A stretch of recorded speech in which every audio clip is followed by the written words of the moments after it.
thanks for joining us today, Matt and Lisa. You know the situation behind us having our little club get together. We're having a little members moment session, and I'm just glad that you two have volunteered to come along and talk to us about the astro experiences this month. Now, many people in the club won't know you guys. They'll have heard of you because they know that you're part of the HAS Tech team, the main people that keep the show on the road. So we have Lisa Pattenden, and I'm sure folk have already recognised that Lisa's accent gives away that she is not native from the island. Lisa, where are you originally from? I'm originally from Washington, D.C., but I've been in the country 13 years now, so You're dual almost citizen. My heart is here. you're, you're almost a native. Yeah. Yeah. Minus the accent. Don't ever lose the accent. Don't ever. I will. Yeah. And Matt, you're definitely a local lad, I think.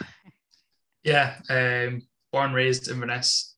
I did spend 12 years in Glasgow, but I'm glad to be home. So you might hear a little Glasgow in my accent, but I'm trying desperately to get rid of it. No, that's always flattering to the people that you've spent a long time with. So. True, yeah. Now, both of you guys are very, very active practical astronomers. What got you into it? Well, my father was a sailor, so when I was a kid, he used to point out all of the constellations to me. And like one time as a gift, he was able to get me into the National Observatory in DC, which is right next door to the vice president's home. And I saw Saturn for the first time, and that was it. I was done. It was the wow effect, isn't it? Oh, I was like, oh, Dad, it's not just the movies. You know? It's wonderful. The first time you see Saturn and the rings around it, it's just wonderful. Jupiter's another one like that. Yeah. You see the bands or the red spot or the moons, the Galilean moons round about it. They're a fantastic wow factor. What about yourself, Matt? I don't think I can pinpoint it really. As long as I can remember, I've been fascinated by just the night sky and the stars and everything behind it. So quite early on, I started asking for books for birthdays and Christmases and reading up on the stars and the constellations and just staring at them endlessly. The one thing I do remember is probably from about age 10, I spotted the Pleiades, the cluster, and something about that just fixated me, and I've spent basically the rest of my life, the first thing I do when I look up at the sky is look for that, and I just stare at it for a while. And then I got a pair of binoculars for my birthday a few years ago, and the first thing I did with those was look for the Pleiades, and I looked up and I was just absolutely blown away, because it's 7 stars, and then you put a pair of binoculars to your face and look through again, and it just explodes. And there's innumerable stars just right in that little tiny piece of sky. I think it's one of the best binocular objects, Matt. Yeah, absolutely. I agree. There's another member in our club, Fritzy Folds, and she mentioned to me one time that she thinks it looks like an octopus. And once I saw what she meant by that, I can't unsee it. I've never seen it in any books, textbooks, or astro magazines described as an octopus. But you have a look at that when the sky's darkening again and just see if you can see it. It makes it fun. I've never, can't even picture it in my head. I can't see that, but I'll definitely look for it. And probably that's what I'll see it as from now on. What we're really here about tonight is you observe with cameras. Yes. Now, all of us had a fantastic observing experience just a few days ago. Yeah. When we were alerted to the wonderful noctilucent or night shining clouds in our skies at this time of year.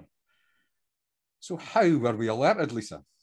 I was looking out the window before I went to sleep and got on the WhatsApp and said, NLC's in the house because they were there. I could just see them barely starting.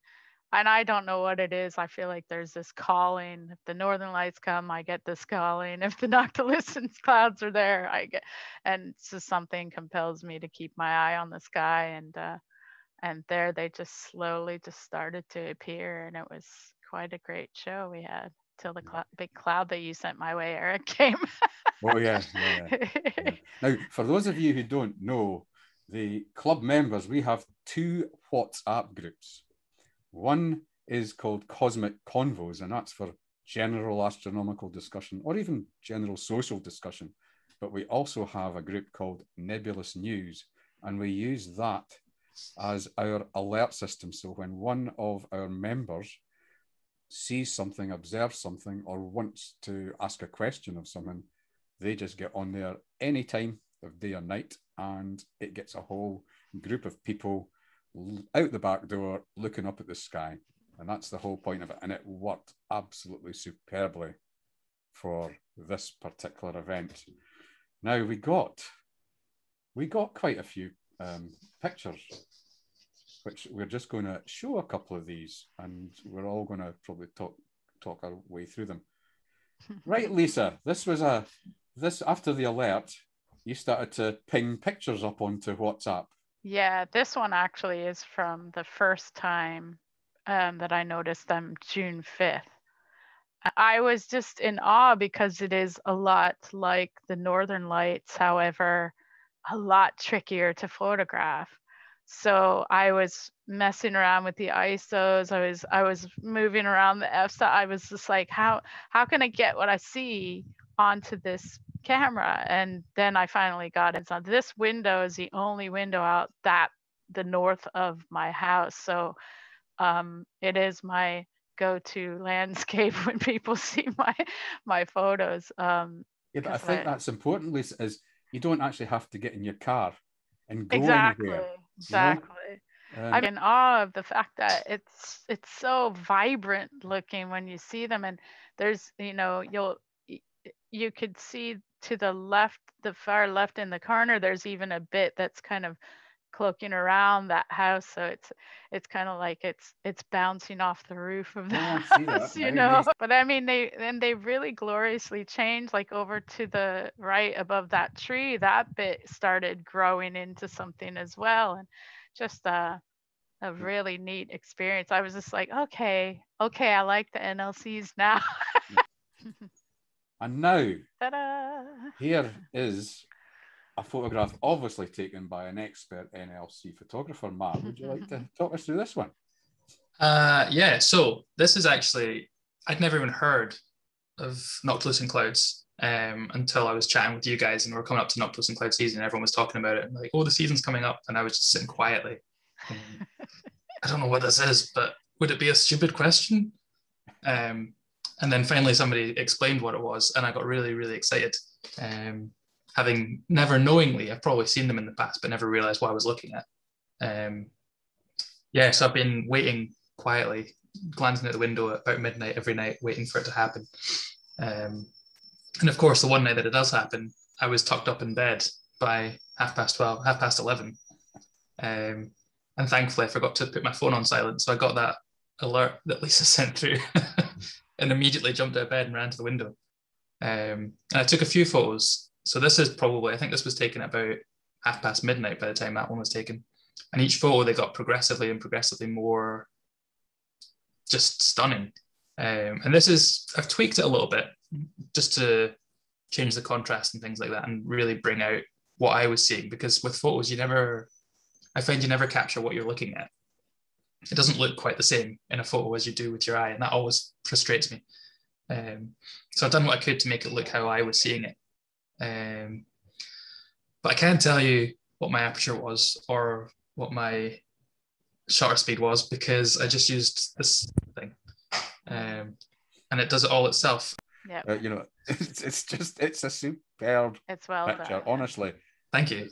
This is the first time I've seen them. It's the first time I've photographed them, and I think using just a basic camera phone, it really shows what can be done.